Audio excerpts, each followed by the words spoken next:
we have a very special guest on the line right now, getting us ready for the TNA Genesis pay-per-view taking place this Sunday. A must-see event. You can't miss it. And he's going to tell you all the reasons why. Joining us tonight, the fallen angel, Christopher Daniels. Thank you so much for being on the show. Hey, it's my pleasure, man. Thanks for having me on there. There's really only one real reason to watch Genesis, and that's because Bad Influence is going to be there. Francois Kazarian, my best friend, my partner, my man, Speed, my boo. He's going to be there, and I'm going to face Cowboy James Storm in what's going to be an epic battle of single stars and great competitors. Absolutely epic. And it's already epic because it got off to an epic start on Impact Wrestling last week when you and Kazarian started cutting promos on James Storm backstage. And I got to say, I was howling with laughter the entire time. That was tremendous. Yeah, well, we don't do anything that's not tremendous, so. That's true. In fact, I've noticed that with the press conferences lately is that when I'm on the line, you're getting all these compliments about how great and how tremendous you guys have been in Impact. And not to say that's not true, but I feel like some people are not realizing that you've been tremendous for well over a decade now. It's like, where have these people been? Well, they're just now jumping on the bandwagon. We're the haute couture right now. It's fashionable to hop on our bandwagon because we're showing the world what we've always known is that we're that good. So. But I mean, seriously, I knew you were that good when I bought my first Ring of Honor DVD and you were on it. And I ordered my first Wednesday night TNA pay-per-view and you were on it. I mean, you've got the chops. You've been doing this for quite a long time. It's 20 years now, and I'm sure no signs of letting up or stopping. And now that I got my man Francois on my side, me and Frankie Kazarian is Bad Influence, we've basically taken over Impact. We're the best thing about the show. Everyone agrees. Even James Storms will tell you. When you interview him later on, he'll tell you that we are the best thing of the show. Yeah, you are. There's no question. You're a bad influence, and Kazarian said it himself. Not bad meaning bad, but bad meaning good. So exactly. We're the influence because girls want to be with us, guys want to be like us. Everybody wants to be where we're at. That's the top of the building right now. Mm-hmm. But again, I would go so far as to say you've been at the top for a long time now. It's fashionable now. People are getting aware of it because they see the tremendous fun you guys are having on Impact Wrestling.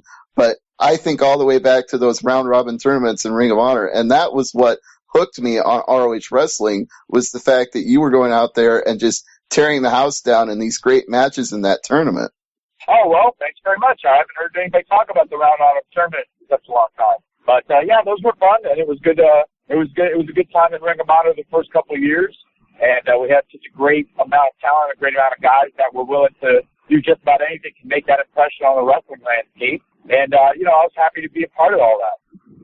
And you've been a part of Ring of Honor off and on again for a lot of the last decade, so I feel like there's almost parallel paths here. On one path, you've got the TNA path where you were tearing the house down, going in there, having great matches, and then you've got the Ring of Honor path where you were doing the exact same thing. And the only times those two paths were not compatible, there was a brief period where they said guys under TNA contract can't work ROH shows. But other than that, it seems like you've had great, just championship caliber matches in both this whole time.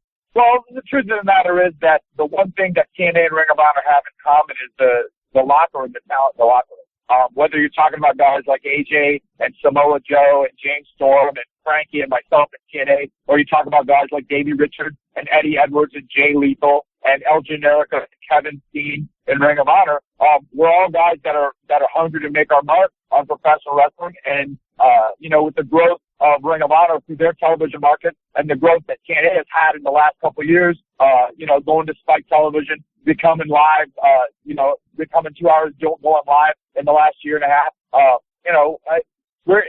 It's our time to show the world that we are the future of professional wrestling. And at the forefront of that, Frankie Kazarian and yours truly, Christopher Daniels.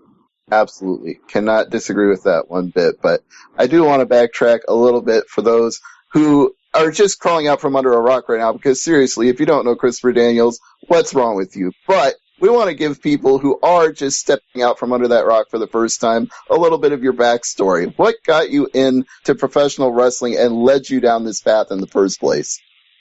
Well, I grew up in North Carolina during the time when the Mid-Atlantic territory was in full swing, so I got a chance to watch guys like Ric Flair and Dusty Rhodes and the Road Warriors and the Rock and Roll Express, the Midnight Express, live in Fayetteville, North Carolina, where I lived and my family still lived. And so that sort of that wrestling, it marked me, man. I mean, that stuff was entertaining and athletic, and that was the type of wrestling that I enjoyed as a kid. Fast forward to, after I graduated college, I had a degree in theater, and I was living in Chicago trying to make my way through the theater world. And, it wasn't, it was tough, man. I didn't have the inroads to theater where it was going to make money for me. And I always joked with my wife that, if the theater didn't work out, if acting didn't pan out, I could always be a pro wrestler, sort of half joking. And, she heard me say that one day and found out about a wrestling school in Chicago called Windy City Pro Wrestling. And she made an appointment for me to meet the owner and head trainer there. His name was Sam DeCero, who wrestled in the AWA as one of the Max brothers. So I met him, and she said I came out of the building with like stars in my eyes. And I decided then that I was going to give it a shot, with the idea that if it didn't work out, if I didn't, make anything, or if I washed out, then I could at least tell my kids, hey, your dad tried this. I checked that off my bucket list. I gave it a chance. But, because I grew up watching wrestling, I had a frame of reference going through training. And so I went through the training pretty quickly, like about 3 months. So like in January of 93, I started training, and by April, I was wrestling matches. And that's really where you learn the most, is actually wrestling live matches. That's where you learn the bulk of your wrestling knowledge is in the ring in front of a live audience. And so, that was 20 years ago. Here we are, 2013.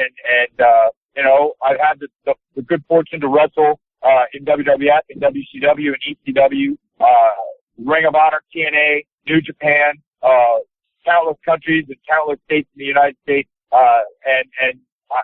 Basically my main goal when I started this was to be able to provide for my family doing what I love. And, I've been able to do that for the better part of 15 years now, when I turned full time at 19. And, here we are now. Now, I know Windy City Pro Wrestling was in the early 90s for you, so I've got to guess that was probably pre-Colt Cabana, pre-CM Punk, pre-Ace Steel. Oh, well, no, actually, Ace Steel and Danny Dominion were guys that came up in Windy City with me. They didn't train there specifically, but I wrestled Danny Dominion a lot. I wrestled Ace Steel a couple times. It wasn't until they left Windy City and opened up Steel Domain that CM Punk and Colt Cabana trained through there. So I missed meeting those guys by about a year, maybe 2 years. I mean, I met them after the fact, obviously, but we weren't in Chicago at the same time. Right. That's what I was thinking too. So it was close, but not quite. It's just on the cusp of each other, basically. So, right. So that's cool. I mean, it just shows that crop of talent that was coming up around the same time is all making a huge name for themselves in the world of professional wrestling now. And as you said, it's been 20 years and you've been earning a living for at least 15 of those 20. So you've been making a name all that time. In fact, I think the only promotion you didn't list on the list of accomplishments and places you've been is WWF. And you were actually in there for a few matches. And I think some people might not know that. Yeah, I had dark matches. I had matches on their syndicated shows, and whatever reason that they felt there wasn't something there to build from, that's their choice. But the way that things happen in WWF for me, open doors for me at TNA, open doors for me in Ring of Honor, and so I can't really complain about how my career has turned out. So. No, and you don't hear that. I've heard other interviews that you've done, and I've read print interviews in other places, and I never hear this, oh, poor me, I didn't make it in the WWE attitude. In fact, it seems to be exactly 180 the opposite of that. Like, I've been a great success without WWE. Why would I need them at this point? Yeah, I mean, I could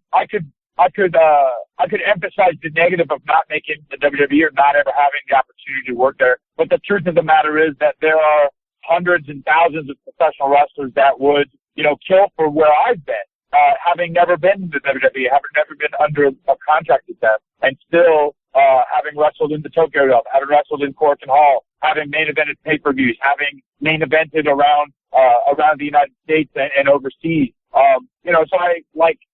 To me, the glass isn't half full. It's 99% full for me. And it's got an appletini in it too, doesn't it? Absolutely. It's filled with a delicious, delicious beverage. Now, I've been meaning to ask you about that for a while now. Where did having the appletini on Impact Wrestling come from? What was the idea behind that?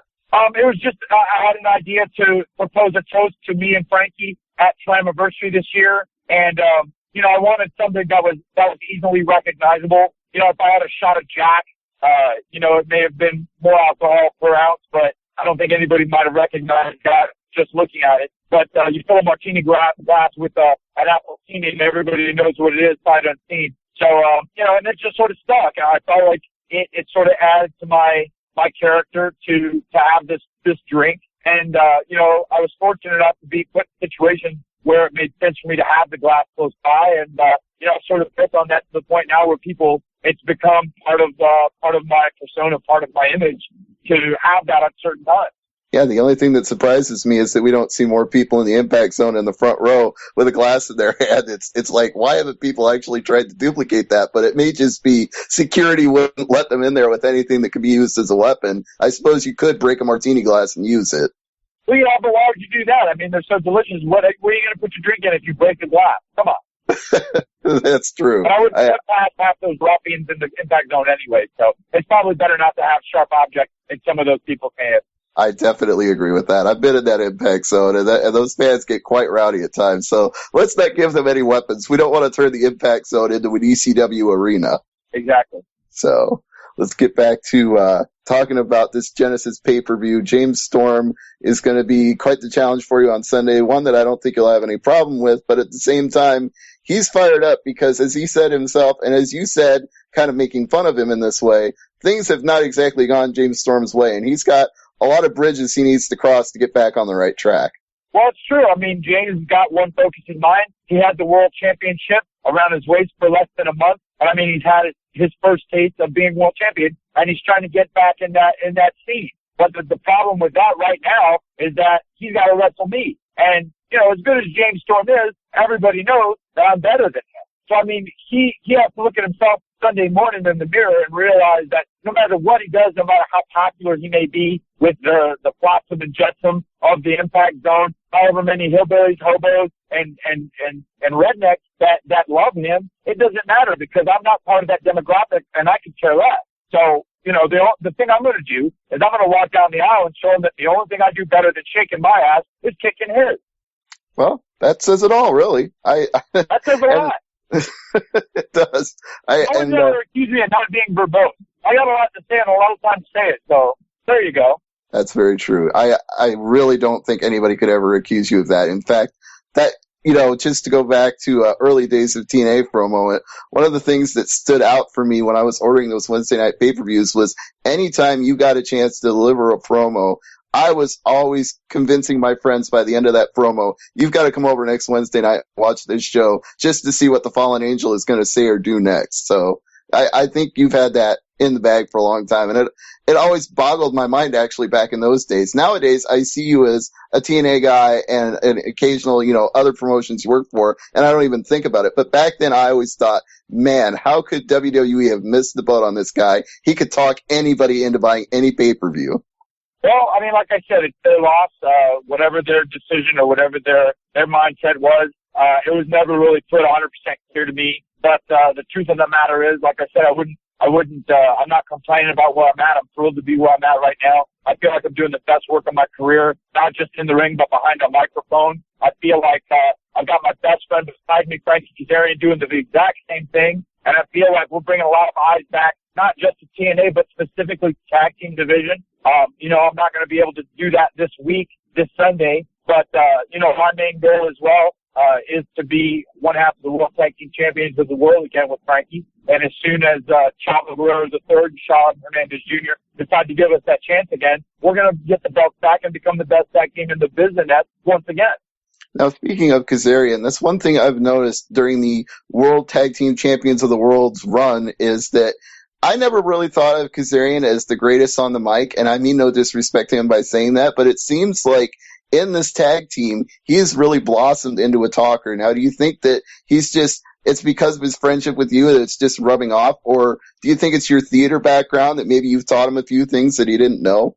No. I think it's just been the opportunity. I think Frankie finally has the opportunity to show the type of guy that Frankie really is. I mean, back in the day, they may have asked him to portray a different type of person, but at this point, we're just going out there and being ourselves. I mean, that's easy for us.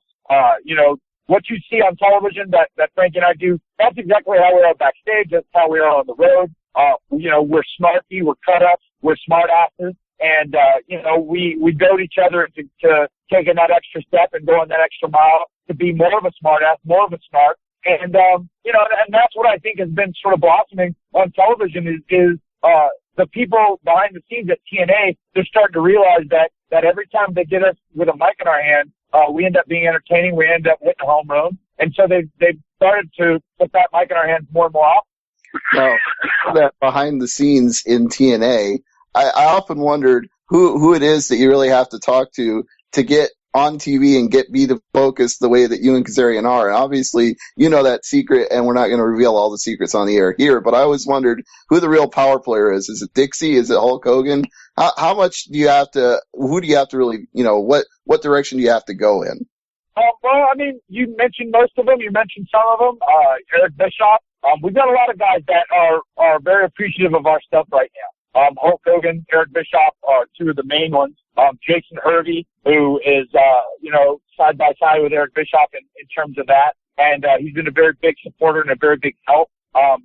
Frankie and I and Jason have had the opportunity to sort of craft some stuff, some of the more, well-received things that you've seen us doing in the past couple of months. A lot of that has to do with Jason's, insistence on getting it right, 100% for us. And, he wants 100% entertainment, and we're happy to give it to him. And so when we all work together and put our minds together, we come up with some great stuff. And the last couple of months, all the backstage stuff that you've seen, Jason's had a big hand in it, and he's sort of given us free reign, and we've made some gold out of it.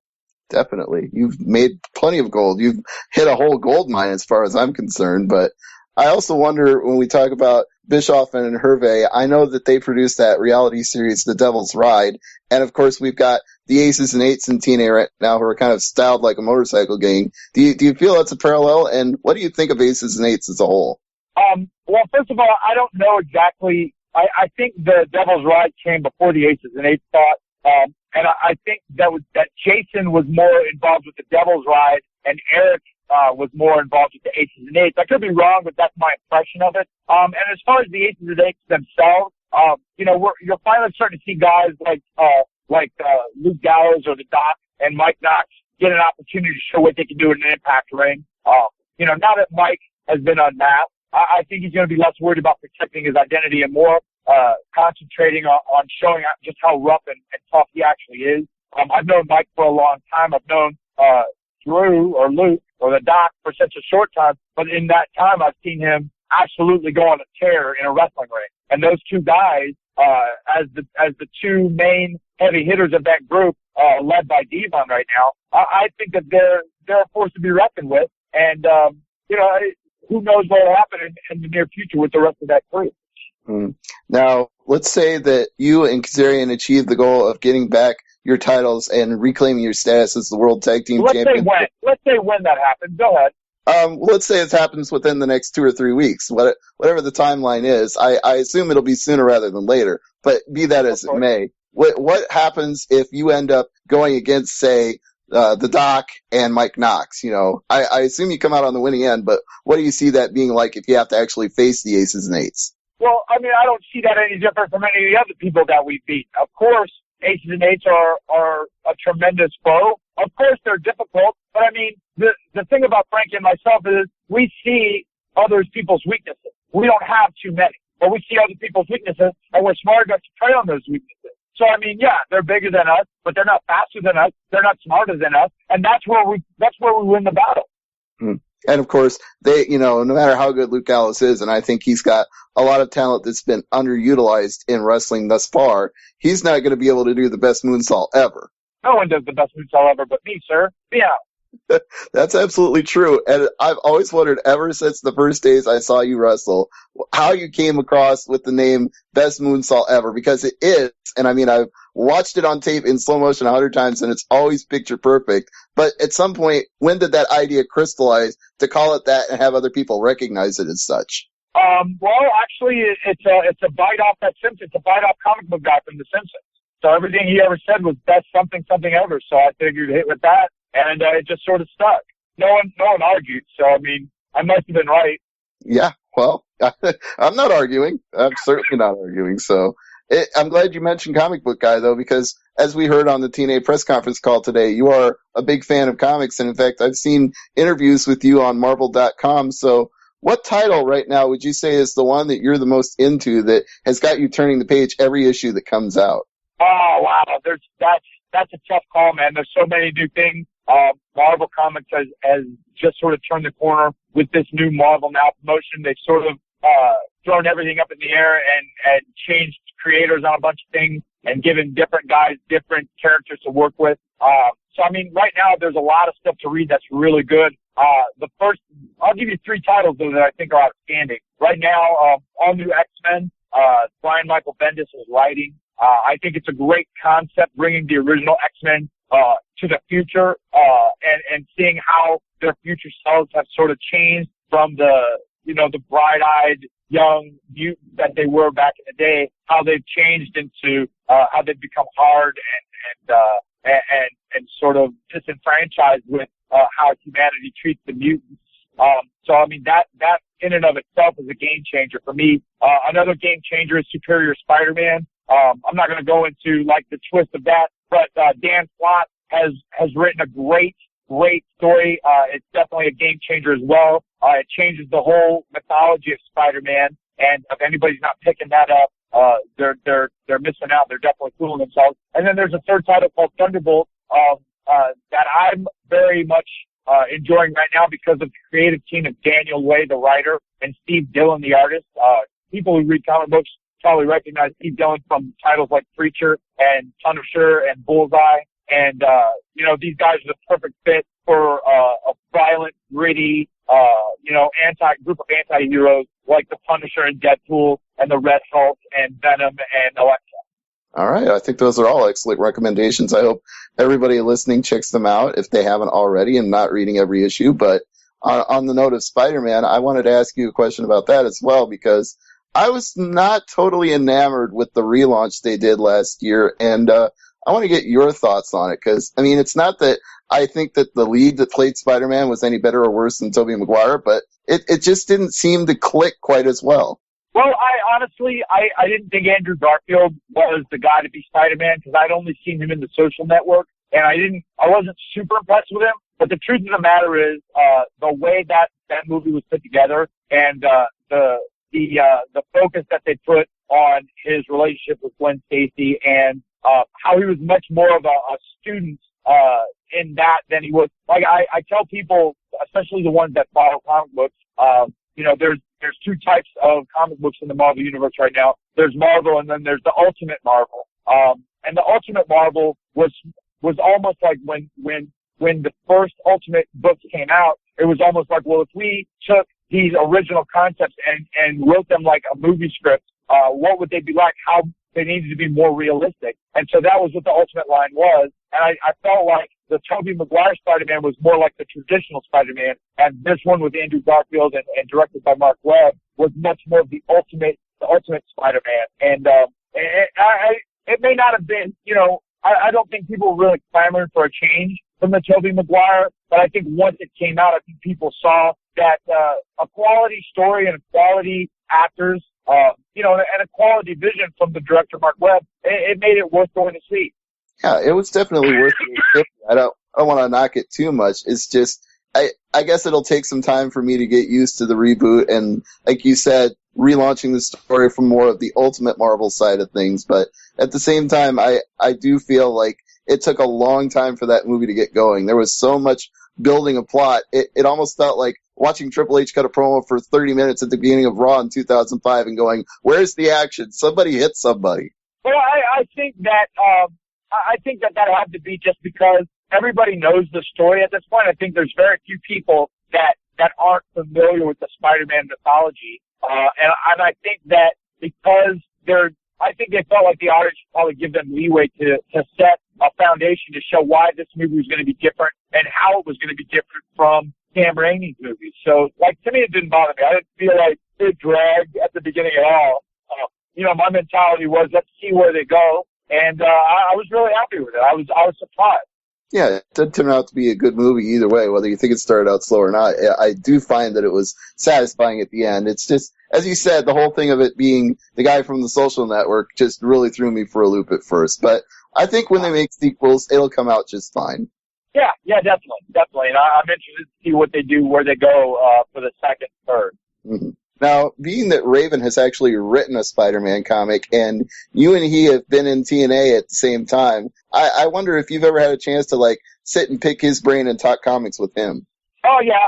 When he was there, I was well aware of his comic book, his love of comic books, and I actually have a copy of the book that he wrote back in the day. And he never failed to mention how happy he was with the way the book came out. So. Sorry, you broke up a little bit there at the end, but I think you said something about how the book came out. Yeah, he was just happy with it. He was always, I think that it's something that he wants to do more in the future. And, I thought he had a good mind for it. He had a good story, and I hope that he gets an opportunity to write something in the future. Now, is that something you'd like to explore yourself, getting the chance to pen a title for Marvel? Absolutely, man. I've got friends in Marvel that I've discussed some ideas with. But there's a lot of work involved with taking an idea and fleshing out to an actual comic script. And, I have to learn that method to sort of put that down. So it's something that I've got in the back pocket. I've got some ideas, and, and I know that once I put them down and sort of get them, I'll have the support from my friends there that would help me along and sort of, clean up the mistakes that a rookie like me would make, writing his first comic book script. So. But it's something that I want to do, definitely. Awesome. Well, if you do write a title, I'll be the first in line at the store that morning to pick it up, whatever series it is. So looking forward to when that happens. But I have to ask a question for my normal co-host, Peter, who's not here. And he always wants to know this from every guest we have on. What professional sports teams do you follow? I don't follow anybody. I don't watch anything other than wrestling, really. I never got into football or baseball or basketball or anything. So I'm completely out to lunch on all of that. That's perfectly understandable. I'm kind of more into wrestling than any other thing myself, but I do follow football somewhat. But mixed martial arts would probably be my big sport other than professional wrestling. And do you see, when you see some of the submission holds that are going on in wrestling today, and you've got a few in your arsenal yourself, do you feel like mixed martial arts is something you ever could have done, or are you glad that you've always been on the pro wrestling side of things?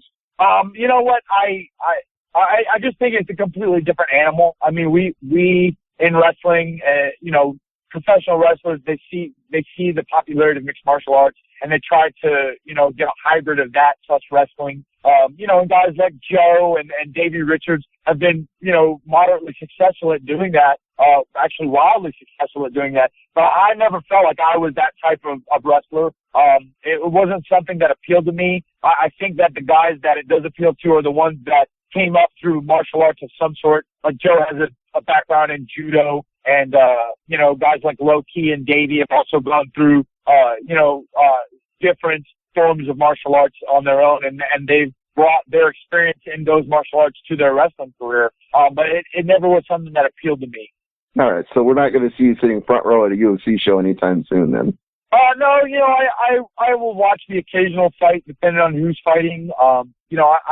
I know some of just the bigger names. I don't follow it like guys like Shane Helms do. It's very casual for me to watch it. So I doubt I'll be front row. That would probably be a wasted front row ticket on me. Well, yeah, and they're not the cheapest tickets in the world either. I've seen the pricing tiers, and even as wildly successful as you and Kazarian are, I don't know if you want to blow that kind of money on a front row seat. They're not cheap.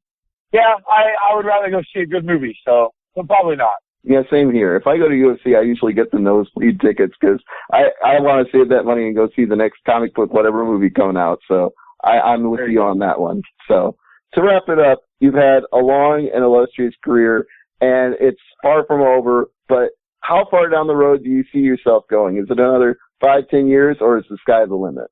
I haven't really put a number on it, to be honest.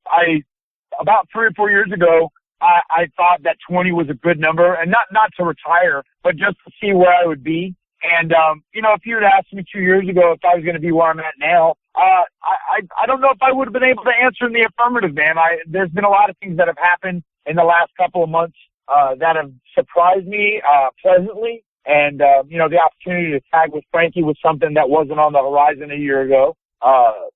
So like all this stuff that's happened to me in the last year, it's definitely sort of rejuvenated my career. I think Frankie feels the same way about his. And, with that sort of energy behind me now, it's easy for me to say, well, I'd like to go another 10 years. But, it's easier to just say, the sky's the limit. I always said I would keep doing it as long as it was fun. And, barring injury, I've been very fortunate in that respect. I'm still having fun. So my thought process is let's go until we can't no more.